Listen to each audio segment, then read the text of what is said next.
Welcome to the LivBtr podcast. I'm Erica Spiegelman, addiction and wellness specialist and author, and along with me, I have my co-host, Jay Siano, a New York-based serial entrepreneur, business scaling expert, and wellness aficionado. We are here to inspire, encourage growth, and most importantly, to live better.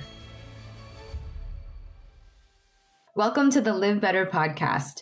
Today we have on Wyatt Ewing, who is the CEO of LivBtr. He's here to talk to us about cold plunge therapy and so much more. Welcome to the show, Wyatt. Thank you so much for having me. I'm excited to be here today.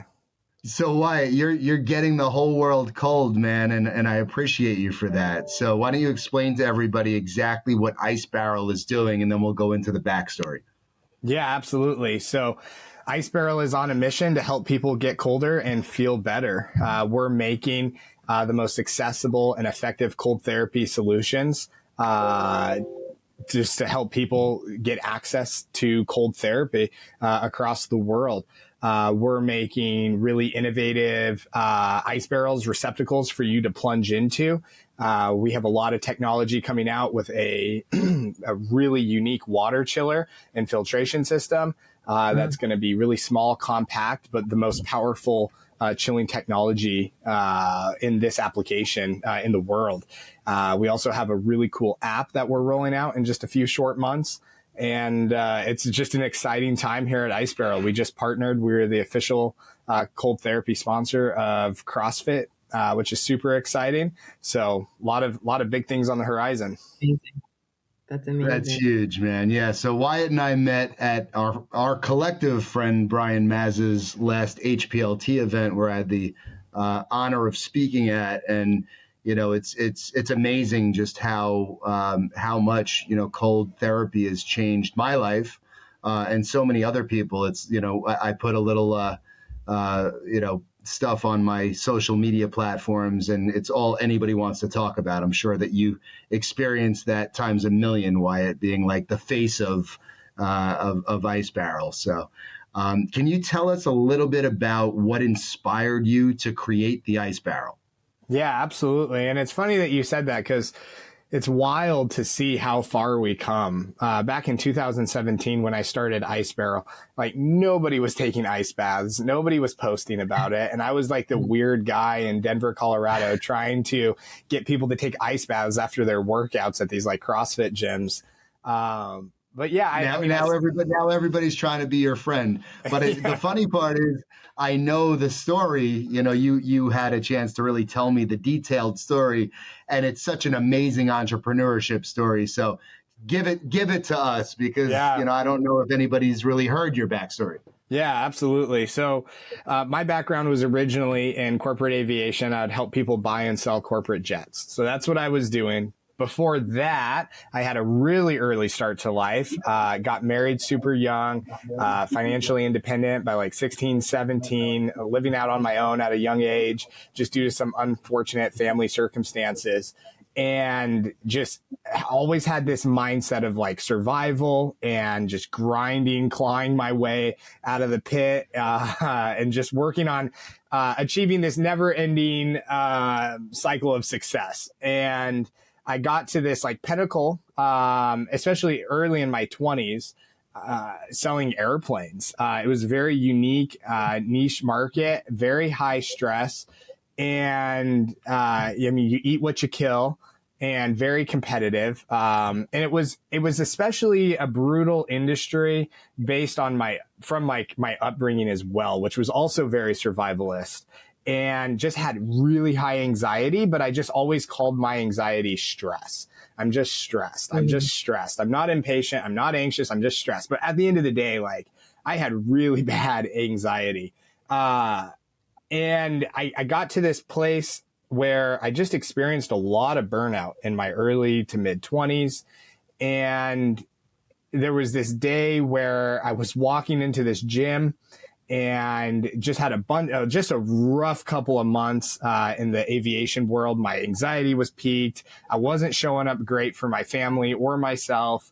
And this guy walked up to me in a gym, and he kind of looked at me sideways, and he literally, his words, he said, "You look like shit." And I was like, that's so rude. Like, that's not how you should introduce yourself to people. And he was like, but he was like so nice at the same time. He encouraged me to take a cold shower and to try some breathing exercises, just very basic box breathing. And I was reluctant, but I was also desperate because I was trying like meditation and diet and exercise and like tapping and all these different like anxiety remedies or stress management tools, and nothing was working. And I was at a really dark place. Like I can't emphasize that enough when I'm trying to like share how much of a dark place I was in. I was having some like really hard conversations at night with my wife and like trying to sleep. And like, it was just like kind of like tormented, just from like this grinding and this past trauma, and just trying to deal with life was just a lot, especially like I got an early start to life. So I started buying properties when I was 20, and like my life just like expanded. And then, but inwardly it was just like imploding. It was the opposite. So I went home that day, took the cold shower. And when I got out of the cold shower, I was like, wow, I feel like I'm where my feet are, which kind of sounds silly, but like I feel present in this moment. And I liken it back to this idea when you have like a head cold and then 5 days later you're feeling better and you're like, man, I forgot what it feels like to feel good again. Like I forgot what this feels like. And that's like what it was, but on like a big scale for me, like this moment of presence, like I haven't lived here in a long time. And I just started going back to that. I started routinely taking cold showers. And my physiology started changing. My outlook on life started changing, my mood, my behavior. And it was like this, even though like nothing changed in my circumstances, this perspective shift happened within me. And one of the things that I developed for sure through the practice of cold exposure was this like courage to face, the challenges in my life and the realities of my life. And I became very passionate. Like I started showing up better for my wife, and I now have 3 kids, but at the time I only had 1. And I was more patient with my daughter. And that was something I was like hyper aware of. Like I'm so impatient as a father. But through cold therapy, like I developed this capacity of patience and presence with my daughter that like I was so grateful for. And my wife was the first to notice. She told me, she was like, you're so much more patient in life. And I was like, I feel more patient and I feel more peaceful. So it was such a huge shift from where I was living at like 6 months later that I was like, I want to stay in this state, and the work that I'm doing and the way that I'm living does not facilitate that. So I literally, one day at work, it was literally like that extreme. One day at work, I called my wife sitting at my desk. I was like, I need to quit. I need to go find a new path, and I need to bring cold therapy to the world. And I literally cut the parachute cord. I went into my boss's office and I just quit. And I left all my aviation deals behind. And it was the scariest thing I ever did. I got home that day. I felt extremely liberated, thinking that like it's going to be easy from here. And it was not easy. It was even harder because that's when the work began. So then I started like trying to figure out how I'm going to bring cold therapy to the masses and make it accessible and effective. And at that time, the only thing people were using was the shower and the bathtub and maybe a stock tank, right, to take an ice bath. And so that's when I like buckled down and started innovating a product based on the body's natural response in the fight or flight mode. How do we keep the spine upwards? How do we keep the lungs and chest open? Like I didn't like the idea of lying down in a bathtub. It's counterintuitive to nature. Like creatures don't go into the fight or flight response and then lie down. They go into the fight or flight response and they stay engaged, even if they're in the freeze, right? They're just engaged. And so I wanted to recreate that experience to keep it meditative, to keep it in like yourself in a state of like my body's in a controlled position. I'm in the most comfortable position for an uncomfortable environment. Like those were all the things that went into this. So I started innovating a product. I got a prototype. Thankfully, my wife, she's great at taking pictures. I'm not. So she took some pictures of like the very beginning days that at the time I didn't think anything of, but I'm so thankful to have them now. She literally has the picture of when I was unloading the first 2 ice barrels ever made. And the prototypes were made out of white oak, custom made out of Napa Valley, very unique product. And they were really how do we get those? How do we get those? Right? Those are like, those are worth something. Those are Wyatt, I have so many. Yeah. I have a question really quick. So I am, I have never tried an ice bath or cold therapy. I haven't even really tried a cold shower unless like our heat was out for some reason and had to take a quick cold shower. But so I've never, and I'm very much in the wellness space, and I work with people that are in recovery. I'm a licensed addiction counselor. So I am very open, and I am also super impressed by all these ways that we could heal. And I've seen Jay's, journey, and, I think he's probably one of the only people closest to me that does that. So it's kind of been cool to watch him. But I am like scared to death of cold. Like I hate the cold. Like it's something where it's intrinsically like, I just don't enjoy it. And I love hot baths. So I'm somebody that like really enjoys the hot therapy, and I literally take a bath daily. It's like part of my wellness routine. And so there's something in me that is curious and wants to try, because I want to just, I want to experience it. But just for your advice for people out there that are a little bit weary of it and yet would benefit so much from it, what do you say to us? Yeah, I mean, I think that's totally fair. We've lived in a culture that tells us like, if you go outside, you're going to catch a cold. We literally call it a cold, right? And that's actually a little wives' tale. Like the weather outside does not give us a cold. But we've grown up in this culture. I mean, it's so funny. Like even my wife and I like still have the conversation today. I'm like, the kids don't need jackets, send them outside. And she's like, put a hat on them. But yeah, so like, I understand where like the intrinsic reservation comes from, because we kind of have this idea that cold is bad and hot is good. And I mean, if you think about it, it's just uncomfortable. It's just uncomfortable. Like who wants to be like shivering? Freezing, right? Yeah. I mean, hot water is a new invention. We've only had it for about 100 years.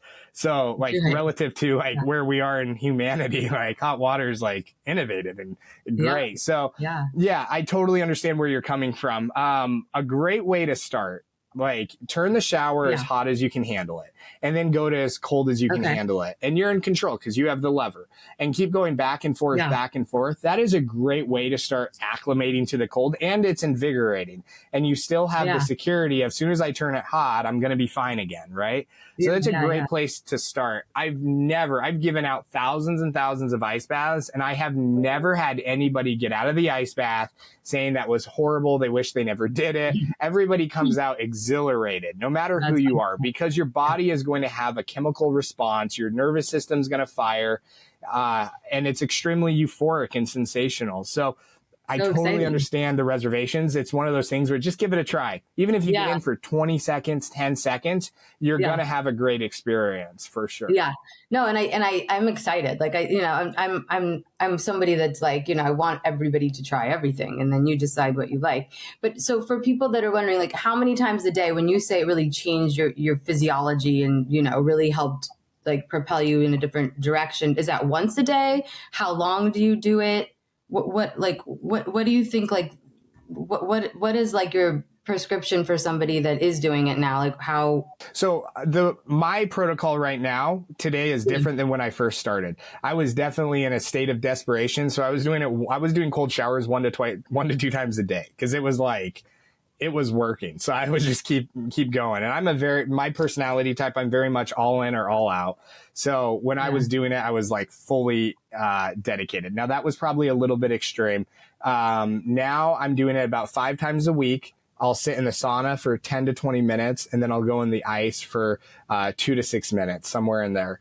2 to 6 minutes. Yeah. And just once a day. Now the water temperature, like kind of a misconception here, it doesn't have to be that cold to get the benefits. You're getting 90% of the benefits under 60 degrees. So as you go down to like 40 degrees, you're only getting like 10% more benefit. So you don't need the ice. You don't need the ice. Yeah, you don't need to add a ton of ice. I mean, a lot of times the ambient air temperature with the temperature of the water coming out of the tap is sufficient to get started. Now, over time, you are going to totally build up a tolerance, and you're going to want to creep the temperature down.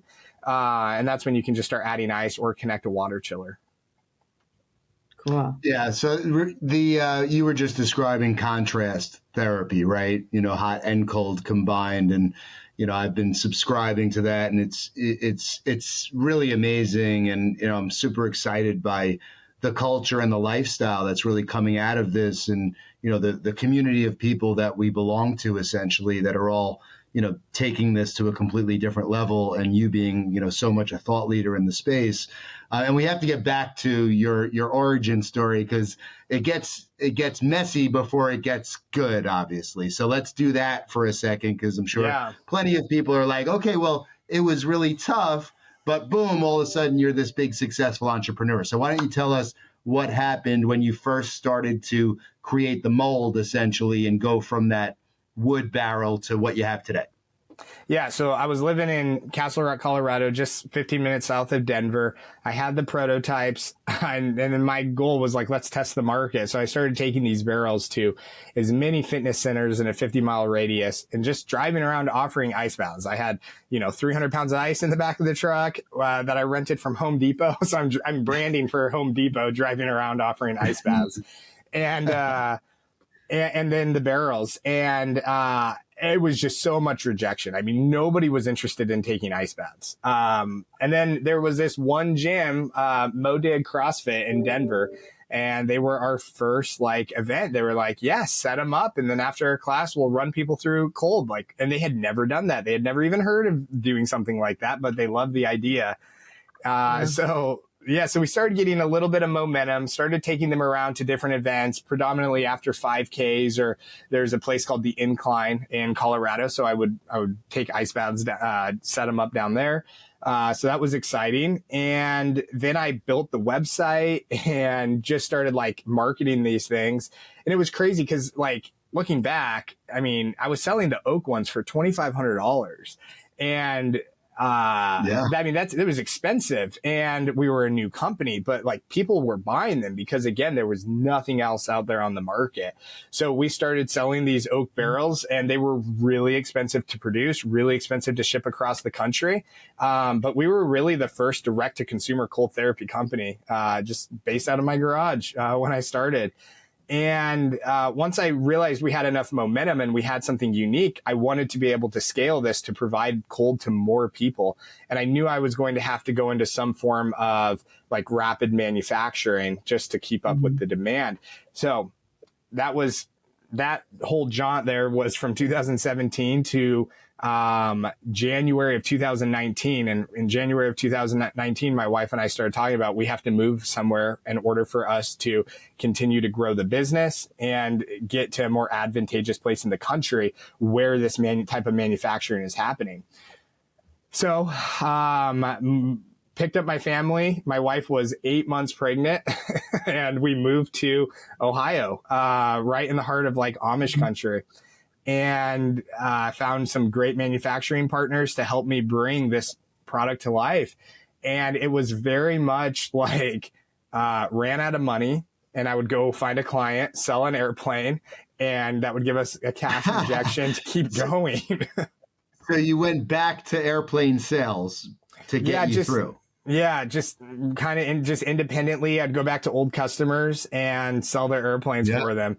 And that would fuel it. And it was hard. I mean, I even did some weird stuff on the side just to keep things going. I started selling sponsorship for polo, with horses, polo matches. I was selling sponsorships for that, just all this random stuff just to keep sending cash to the company and also feeding the family. It was crazy difficult. And I remember last time. But it's so important. It's so important that you say all these things, because I think so many people have a misconception of, looking at a company like yours and saying, that was such a great idea, I could have done that, and not really understanding the sacrifice that goes into actually launching a product. Oh yeah, it's wild. I remember I sold an airplane, and to get the I had to pay for the mold, and you got to pay for the molds up front, and they're tens and tens of thousands of dollars. They're roughly between $30,000 to $80,000 depending on, and there's multiple pieces to the mold. So that times 2 to 3. Like it's a lot of money. So I sold this airplane, and I remember having the conversation with my wife, like, hey, I know we just got this money, but we have to immediately pay for the molds for the product. And it was like, it was the scariest thing, because going into this new product, literally I spent the money on it and felt sick to my stomach. And I was like, that would have given us like at least a year to 2 years of like runway for my family. And I just invested it all into the business. And, I was sweating bullets. And I remember we built the landing page for the product, and then we launched it with no images, just a description of the product. Nothing had even been manufactured yet. And I did it that you could just buy an ice barrel, and then it would deliver in like X amount of weeks. And I went to bed that night, and I woke up, and it was crazy. We started getting orders. And like by the end of the week, we had $19,000 in orders. And wow. I was like, I knew in that moment, I was like, we're going to do this. Like, we got this. Where'd you get the customers from? Right? Where were these customers coming from? Did you have a database of people? No database. So here's what happened. Early on when we built the website, I just optimized it around like the common search terms. So there was nothing on the market. If somebody Googled ice bath, nothing would show up except this one article and ice barrel. Like that was it. Wow. And so that SEO, people were just, the magic of SEO. SEO, that's where it came from. People were just looking up ice bath, finding ice barrel, and then they were willing to roll the dice on $1,000. So that was like really exciting. But then it was that moment of like, oh no, like I have to fulfill these orders and I don't even know like if the mold is going to work. But it was wild. We then ended up getting our first production run, and I mean, it was relatively flawless. Like we had no issues.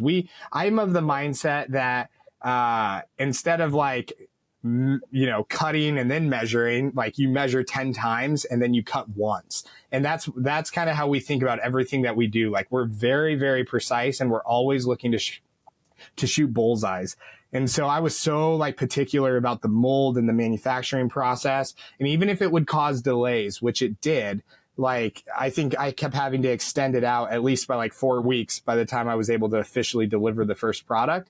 I just kept pushing it out because I was like, it's so much better to take care of frustrated customers up front and the challenges of delays than send out a bunch of product and have to take it back. Like it's not worth it. So we were so precise. It's very complicated to make the way that we manufacture a product is extremely precise and complicated. And it took us like, it took us like 3 weeks to dial in just the temperature of how long does the product sit in the oven? How long does it cool? And we went through so much material and testing before we brought it to market. So it was pretty wild. So then we got the first part, and then it was me and my wife packaging these things up out of our garage. And then I would have to drive them down to a buddy's warehouse, ship them from his dock. And it just started growing. Then we got our own warehouse, and then we moved through 3 warehouses in 1 year just as it scaled. So that was back in 2019 through 2020. COVID was good for our business because people were at home. They wanted something to do. They were wanting to take their health seriously. So COVID was a great year.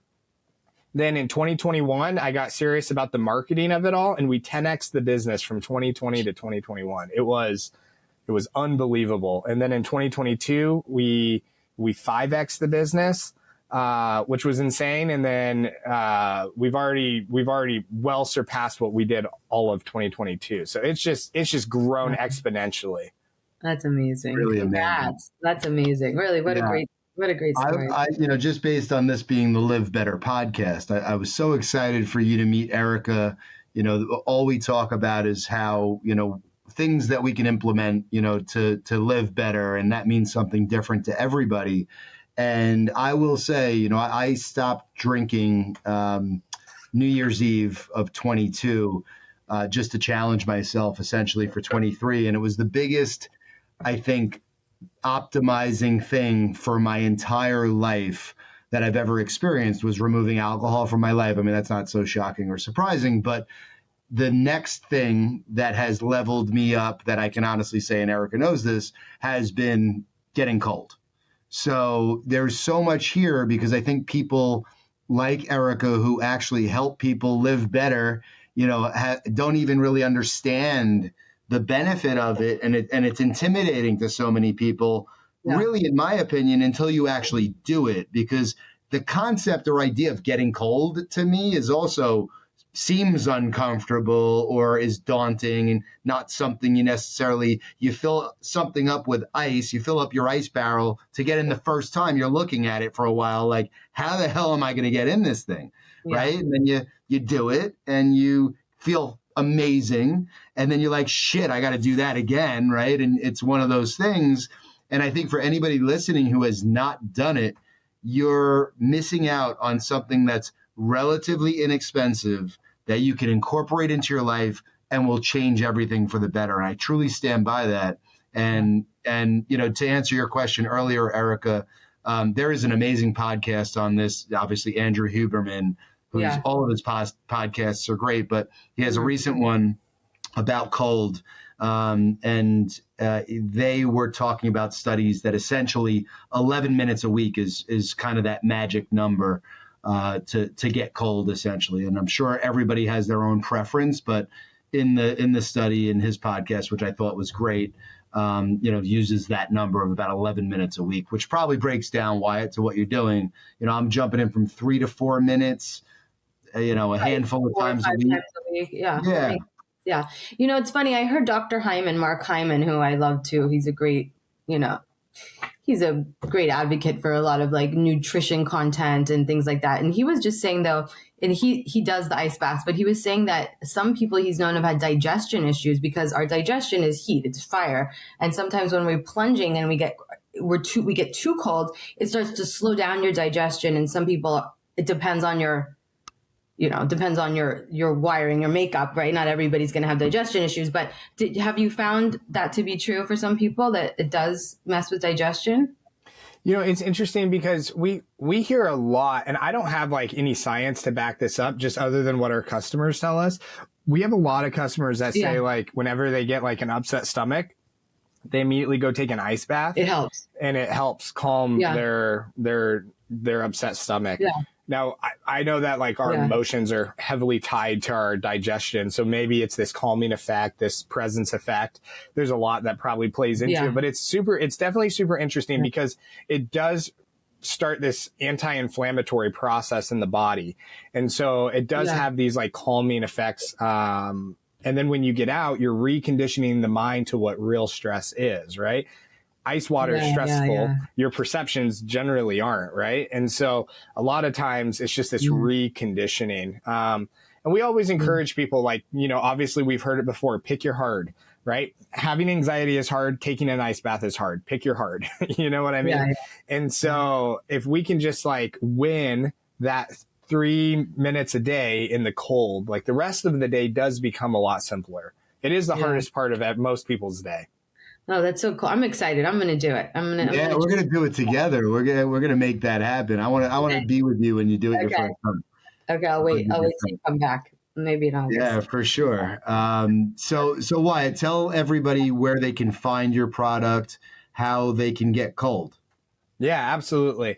So I always actually tell everyone to start on our Instagram page. Like, it's so cool to see the community and such a diverse group of people around the world that are practicing cold therapy. Our content is very unique and it's curated by the community. That's one thing that's really important. We want to show real people that are utilizing the product. So go check out our Instagram page just so you can continue to get a feel for it. Then when you're feeling brave, go with the cold shower, start there, and then fill up the family bathtub because low barrier to entry, right? You can just fill it up, jump in. It's not going to be fun. It's not going to be comfortable. Lying down is the worst position to take an ice bath in. But then as you build up a tolerance and you're ready for an ice barrel, that's another great step. And those can be found at icebarrel.com. That's awesome. Amazing. And when does the chiller come out? What's the timing for that? That's very exciting too. Yeah, super exciting. The old school ice, literally like getting ice and dumping it in, but it's exciting that you're going to have that option. Yeah, so the chiller's coming out later this year, and we have a couple products that are coming out right before the chiller, which are super exciting. So that's all top secret. Coming out in the next 2 to 4 weeks, you'll start seeing some new products drop, which is super exciting, just to continue to make cold therapy more accessible. We serve a lot of adaptive athletes, and also I was surprised, but the elderly demographic is growing. And so we've innovated some products to support those communities as well, and really excited about that. So we have a lot of fun things coming this year. And I can't believe it's already June. This year is already flying by. Yeah. You know what? A bunch of treatment centers and sober livings and all of that should really have access to this too. You know, I mean, it would probably help so many people. So yeah, absolutely. Absolutely. Yeah. It definitely will. Thank you so much for being Yeah, why? When are we hanging next, man? Well, I was just at Maz's house. Where were you on Saturday? Oh man, I wish I was there. Jumping in and out of the barrels and the sisus and doing all the fun stuff. You weren't there. I'm upset. I know. Soon. We'll have to do it soon. Yeah. Well, Brian's dad was jumping in, man. So, which is amazing. Not surprising, right? Good. Yeah, not surprising at all. Thank you so much, man. Yeah, really appreciate your time. Thank you, and Erica. keep up the great work. Thank you so much. Yeah. All right, we'll brother. do.